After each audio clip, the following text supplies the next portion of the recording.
A chronology of Spring Valley Lake Country Club from its origin to its transition to Bear Valley Country Club, as told through Joseph W. Brady interviews with the original general manager, the longest-standing member of the country club, the Steele Canyon CEO responsible for the transition, transformation, and renovation, and the current general manager.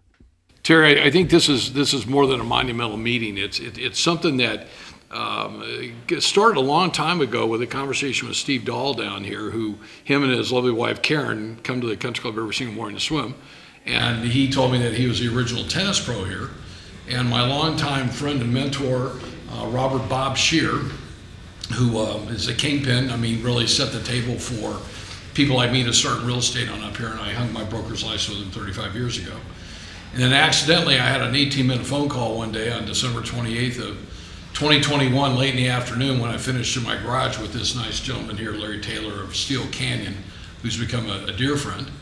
And lastly, and not least, Darnell Crowder. So Darnell was here when Club Corp sold this country club, Spring Valley Country Club, to the association, and the association very smartly sold the club directly to Larry Taylor at Steele Canyon. So his background, I moved here 35 years ago on a Friday in May. First thing I did Saturday morning was come down and join the Spring Valley Country Club. Very vibrant. Don Otto sponsored me, and from there we've been a part of this great club for 35 years. And Bob Shear, who I've known since I came here, became a part of the project, 1970 with Boise Cascade, and he'll give a little documentary about what he did, but he was actually the gentleman that was the general manager here who handed the deed, literally, to Club Corp of America, a gentleman by the name of Robert Dedman, who was the largest owner of private country clubs in the world. And then from there, Club Corp owned it until this gentleman came and literally rescued all of us through Steele Canyon and repositioned the club and put a ton of money in. It's been a great asset. So, Bob, you want to kind of start off? Oh, thank you very much, Joe. It's hard to believe that it was almost 54 years ago next week that we opened this, October 25th, 1969, and we had about 1,000 reservations the first weekend for property. It was 7:06 a.m. in the LA Times full page that it was finally open, Spring Valley Lake, and never dreamed that all the years later that I would stay. I was in sales management, and through to 71 and 72, and then Fort Boise Cascade, they decided to get out of the land business at the time, and they cut down the sales, but they asked me to stay on as their operations manager. And then I moved out here and became the project manager to sell the club and the remaining lots. And it took us about 7 years to do that. And then rather than go back to Los Angeles in real estate, I opened a company, Shear Realty, at the time, and we had that company for 40 years. Steve Dahl recalls how he came to become a resident of Spring Valley Lake, and when he became a member of the country club. Darnell, he has to be the longest standing member. I think he is.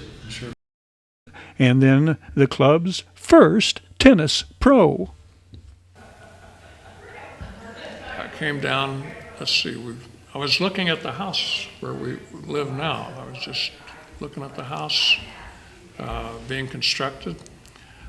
I had already been playing at the country club a few times with some friends, but I wasn't actually a member. And then one of the friends, Earl Goldman, he was hired as the recreational director in 1972. It must have been pretty close to May, by Christopher Lee, who was the general manager. And then Earl hired me as the first tennis pro here. It was called the Spring Valley Lake Country Club. What were your wages then, you know? You remember what you were paid? What was your salary to be? As a tennis pro, I made $2 an hour. Yeah. Plus whatever lessons I could drum up. Today's general manager, Darnell Crowder, confirms he's been at Spring Valley Lake coming on 28 years now.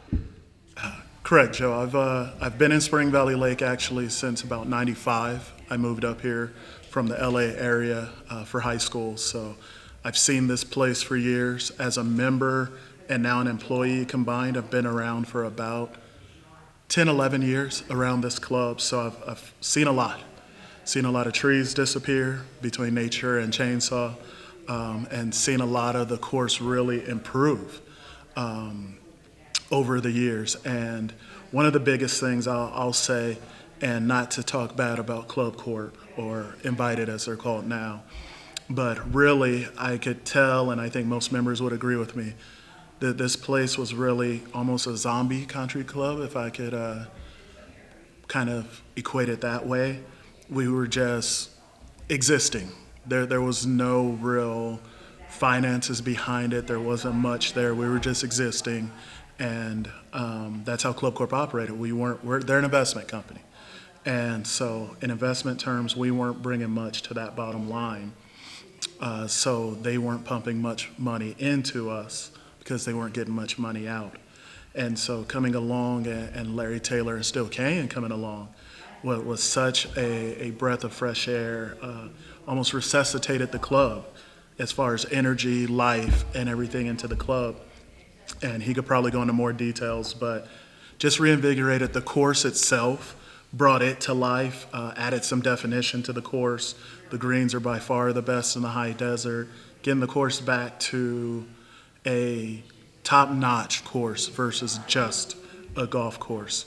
And then doing the same thing with facilities, fresh paint, repairing some things that had been in disrepair for years, some neglect, some deferred maintenance of the place.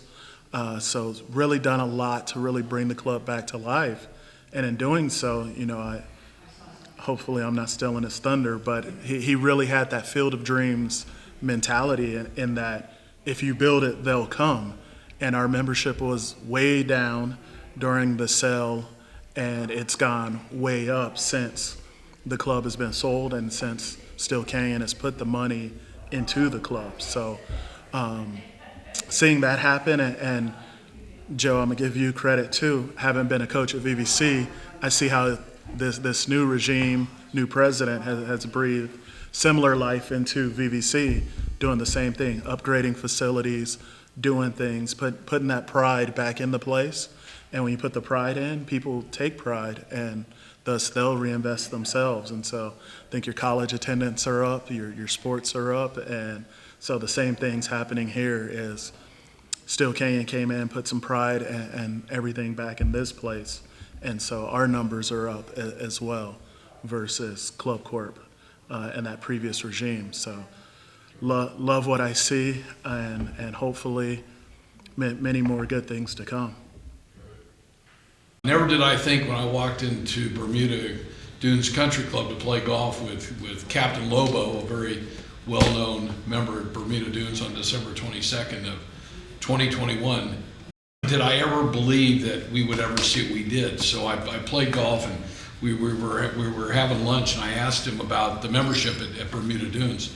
He said that the club had sold, and I said, to whom? And he said to a group that was led by Chairman Kim in Steele Canyon. And so we got done playing golf, and as I walked through the clubhouse to go to the little boys' room, I grabbed a card off the desk from where the pro was, and that pro happened to be Rodney. Well, Rodney, so the next morning on the way home, I called this phone number, just left a message. I was just kind of curious. At the time, for those that don't remember, at the time, Spring Valley Country Club was for sale. There was an escrow with the association, and I was just kind of curious on who this Korean group was. So that was on the 23rd that I called. On the afternoon of the 28th of December, I'm coming back from Barstow, and the phone goes off, and it shows Rodney's name on it. And what was so odd was it said Mission Hills Country Club. And I answered the phone, and he said, I'm returning your call. I couldn't remember making the call, because that was like 6 days earlier. And when we finally figured out why I called him, and I told him where Spring Valley Lake was, I said, I'm just kind of curious on who this group was that bought your country club. And so he immediately went into not only Chairman Kim, but to Larry Taylor. And I said, well, why would you leave Mission Hills, you know, where you're the pro over four great golf courses, Diamond, Shore, and Coonan, and to go to a single club that's 27 holes, well, a great name, and they had a lot of history with the Bob Hope. Why would you do that? And he candidly said, because of Larry Taylor. So I said, tell me who Larry Taylor was. Well, Larry and I have a mutual friend who was an appraiser, and so I knew of Larry's name within the golf business. And so he said, I told him, and I'm getting off of I-15 in over near Costco, and he said, do you want me to have Larry call you? And I said, yeah. So Larry calls me, and we talk on the way home. We have a very famous 18-minute phone call. And when I get to my garage, Larry says, quote unquote, you know, Joe, and I told Larry the whole time, I'm not here to broker a deal, I'm not here to put together, I'm just kind of figuring out who you are, and maybe there might be a backup plan. Because candidly, I felt, like many in here, that maybe we weren't going to get the amount of homeowners at the 66% level in order to buy the country club. So at the end of the conversation, Larry says, about a minute before we're done, he says, quote unquote, he says, and I think you remember this, Joe, I've had a conversation like this twice in my life. And both of those times, a deal's happened. And I said to him, I said, well, Larry, you know my phone number. You know what to do. You can give me a call. Well, I'm sitting in the car, I click on the phone. I immediately called David Greiner. And David was working behind the scenes with Brian Hurst at the time from the association to bring about a positive vote for the club. Long story short, David, I believe, called him. He called me back. He said, you know, wow, this guy's real. You know, maybe this is a good backup plan. Nothing is said. Now 3 days go by. It's January 1st. It's about 10:30 in the morning. I'm walking between my two houses, and the phone goes off, and it's Larry. And Larry said, hey, Janet wants to come up today and take a look at Joshua trees, and I want to come to the club and have lunch. And I said, well, I don't think the club's open today. And Larry said, well, that's where you make money, you know, serving cocktails and mimosas and champagne. So him and Janet came on up, and I immediately called Brian Hurst. And long story short, we had a very quick lunch next door because we couldn't have lunch here. And with the help of Brian and with the help of Jorge, we were able to get in the club. Larry was able to take a quick look at it. I went back to the office. Brian took him out to look at number 1, number 9, number 3, number 9. And on the way out, the phone rings, and it's Larry. And Larry says, quote unquote, you know what I love about this? RTJ, Robert Trent Jones. So with that, I want to thank Larry and Chairman Kim and his great team of people for coming on in here. I want to be sure that Larry had a chance to meet Steve Dahl, who I see every single morning with just a great smile with his great wife Karen, and Bob Shear, who's one of my all-time friends, that was here with the club. So we kind of got everybody together, and with that, you know, Larry, tell us the story, tell us the vision. You come on in here and you turn this place upside down, and you've done a great job, and we all love you for it. God bless you. Yeah, that was quite an introduction. I don't really actually know where to. You want to just finish it? No, You're doing so good. No. The key that Joe said about this purchase of this golf club was the RTJ. And so, just to quick background, our company, we sort of have developed a business plan. It wasn't done intentionally, just the way it worked, where we like to rescue golf courses that were having problems and reinvest in them. And at the time that Joe and I talked, we had 5 golf courses under our belt. Now we have 6 with Bear Valley, and we've had good success. And it's because we have a great owner, very benevolent. He's lets me do whatever we need to do and gives me the funding, and knock on wood, so far it's worked out well. And what really got me interested in this club was after I talked to Joe, I looked up Spring Valley Lake and found its history, and as Joe said, is Robert Trent Jones' design. Well, that's like, you know, the top of the golf business in terms of the architects and the history, and his amazing golf courses that he's built has, you know, still today. Actually, we have one of our golf courses, Palma Valley Country Club, which is also Robert Trent Jones. And so that piqued my interest. And then I found out subsequently that the clubhouse was built by Clifford May, which is Again, one of the great architects. He actually developed the San Diego, what he calls a San Diego ranch style buildings and homes, and this was designed by him. So here we are with two amazing, infrastructure. And so I, as Joe said, decided to come out and visit. It was a cold January one. We were in Bermuda Dunes, and we didn't want to play golf. And ironically, in our house, we have a poster of a Joshua tree. And I'm looking at it with Jan, and I said, let's go look at those Joshua trees. Ever been there? And she said, no. I said, while we're at it, let's stop by Spring Valley and make a big loop to go home. And we lived in San Diego, so we did. And Joe mentioned the conversation that we had. And we took a ride on the golf course. And the minute I looked at the golf course, I knew it was going to be something special. It needed a lot of work, but I knew it could be something special. And so we pulled out really what I think is an amazing purchase. Club Corp did not want to sell to us. So we worked out a deal with the HOA where literally we bought the golf course from the HOA 10 minutes after they bought the golf course from Club Corp. So it was a back-to-back sale. I think Club Corp probably, this is speculation on my part, but probably didn't want to be known to sell a golf course, one of the courses, to a competitor. Kind of like admitting that they didn't do as well as they should have. So, and as Joe said, the bar was low. Darnell intimated that, or actually outright said that they had not put any money in. So it was very easy. So the first thing we did is I said, what tells people that you're really successful or you're really having problems? And that is the parking lot. Because if you go to, that's like the last bit of deferred maintenance. So if you go to a parking lot and it looks like not so good, then that's probably what's happening with the place. So we spent the money, put a new parking lot, and put the world alert that we were indeed serious and we were going to make a big difference. And just as a side note, another reason why we decided to look into this club was the minute you drove off of Bear Valley Road into this facility, the roads are perfect. Absolutely perfect. And so that I knew the community was successful and they're putting money back into the infrastructure. So it kind of ties into the parking lot theme. And then I found out there's over 3,800 homes here. Joe told me there's 4,215 lots. So that's quite a community. So all those things were lining up. And so we went about our business and started knocking down things in terms of projects. First thing we did was tree work on the golf course. That's usually, like the parking lot, a sign of a golf course having issues. People plant trees many, many years ago, think it's going to be great, and then it turns out it's just there's trees everywhere. And a lot of them are ugly, and so we cleaned up the golf course. We added new sand to all the sand traps, and basically just started with the process of, it's almost like flipping a house. We started the process of getting all these things back in line, and then it morphed into the new furniture, paint, as Darnell said. And then we had a very unique situation happen along with this renovation.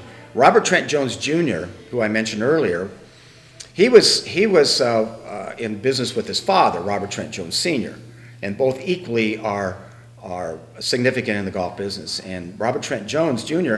happened to have to come over to Palma Valley because we had asked his team to do some renovation work with us.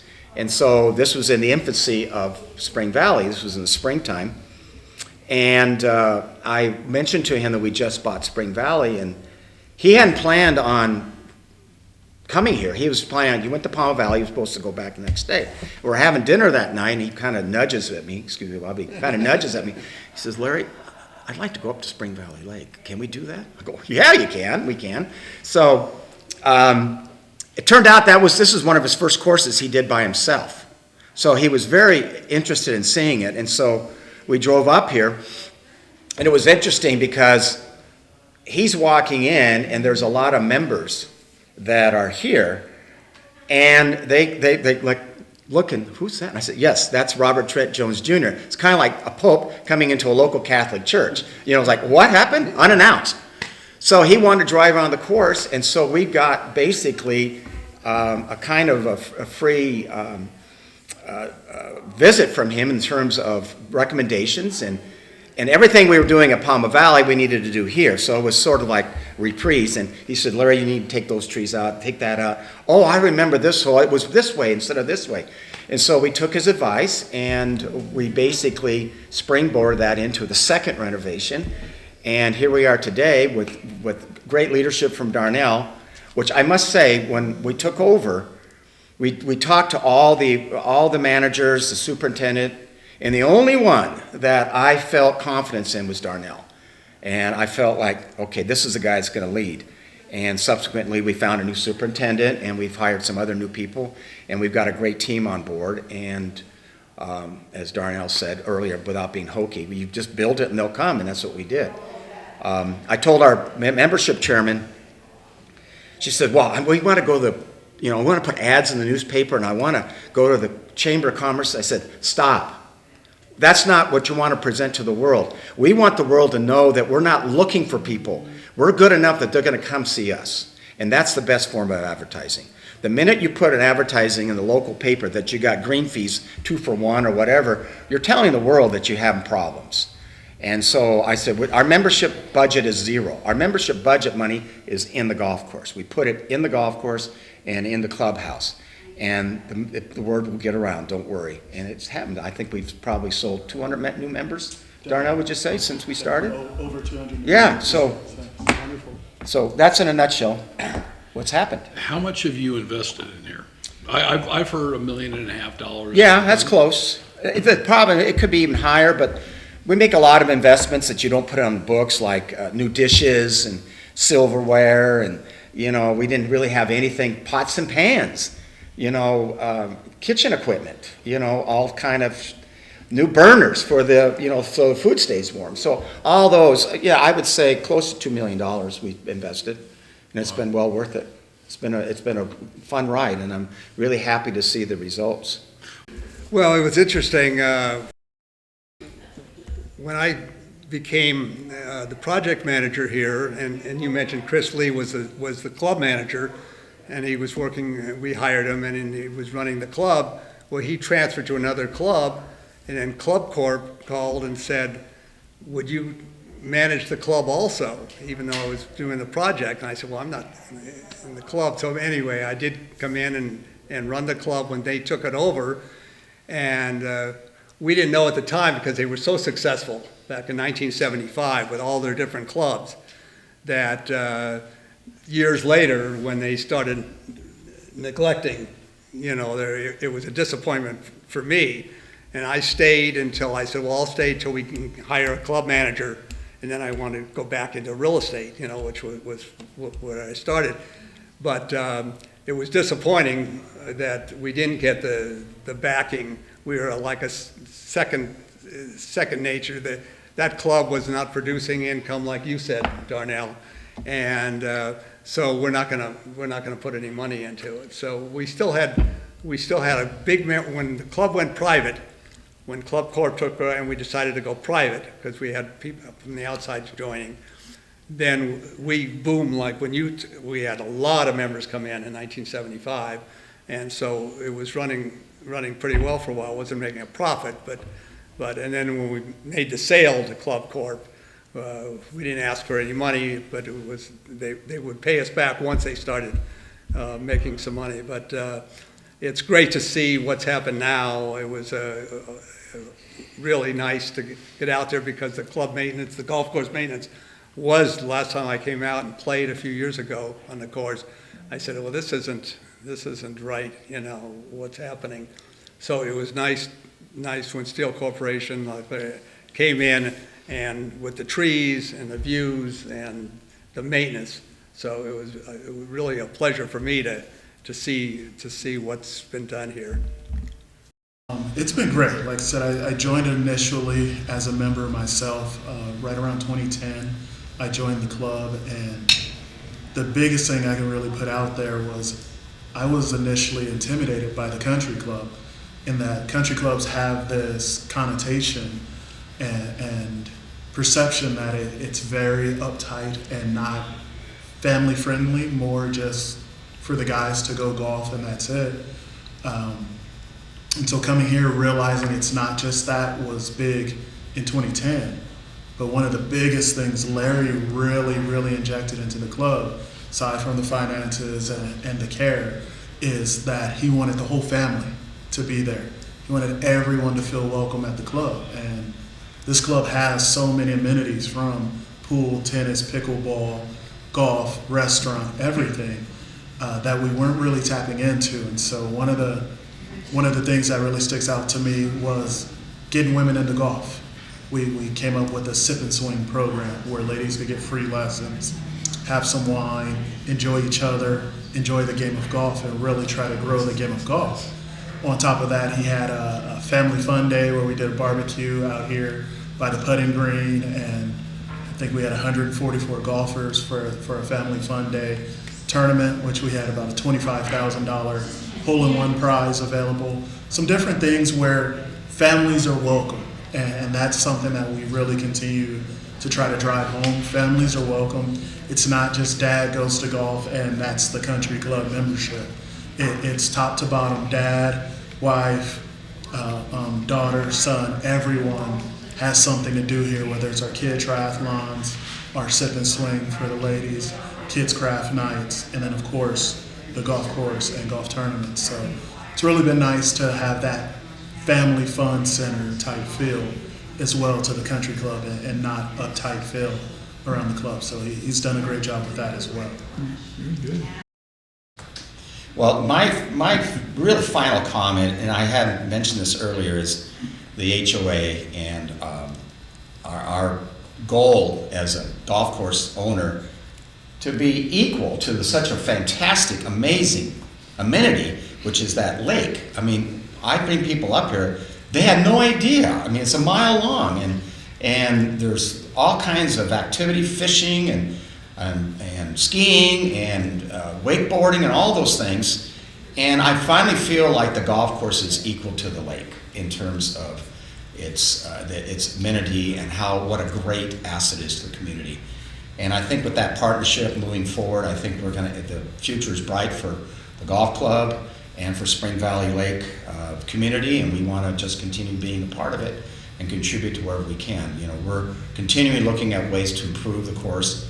We just had a meeting earlier about Darnell and myself, superintendent, about some projects we're doing, and we're just keep moving forward, keep trying to get the golf course looking better and better, as well as the clubhouse, and make this combined with the lake an extremely unique property in the high desert, arguably the best property in the high desert. So I'm very proud, and I want to thank Joe for everything he's done. He's a deal maker, as we all know. He makes things happen, and if it wasn't for his cajoling and constantly telling me how good this place was, and he was right, we made the decision to purchase, and here we are today. And so thank you, gentlemen, for your kind words, but it really is it's a teamwork on all of our parts, all our staff and myself, and I'm just happy to be part of it. So thank you very much for this opportunity.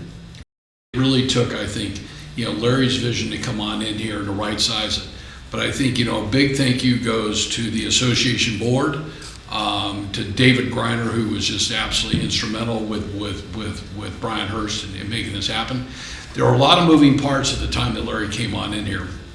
Not everybody was really happy, I think, with the prospect that the association wasn't going to get the golf course. I think there were some people that wanted the association to get the golf course, but I think in hindsight we can all look back and say, is the association better off to maintain that lake? That lake, in the history books, this is kind of an odd number. That lake holds 1,080,000 gallons of water, 1,720 square feet of 1,720 acre feet of water. But and I think your comment, Larry, that now, because it's such a big asset to the association at one time, this was an equal asset, that now you've really brought it on up, and I think that all of us would agree that, and you hear it, to close on what Darnell said, from really 30 days after Larry and his group took this over, you could tell not only by the employees, but you could tell by the members, and you could tell by how they acted and how excited that they were. And they're still excited because they see all these changes. So Larry, to you, to Janet, thanks for coming up that day. It's a very memorable day that we'll never forget. Larry, you've been a great asset, not only to Spring Valley Lake, but to the entire what I call Mojave River Valley. Thanks. I have one final thought, one final thing I'd like to bring up. The HOA involvement is critical of this. The reason why they wanted to be involved was they were afraid that the golf course would be sold to a developer, and they had no control. They could literally lose the golf course to a sea of extra homes. And one thing that the entire community should be aware of is that part of our purchase sale agreement was that the golf course, and it's recorded in the county of San Bernardino, the golf course will always remain a golf course. It cannot be subdivided. And the HOA board and their foresight and leadership should be commended for that. And so this golf course will stay as a golf course. The community will continue, kids, grandkids, great-grandkids, be able to use this golf course. So thank you to the board and their vision.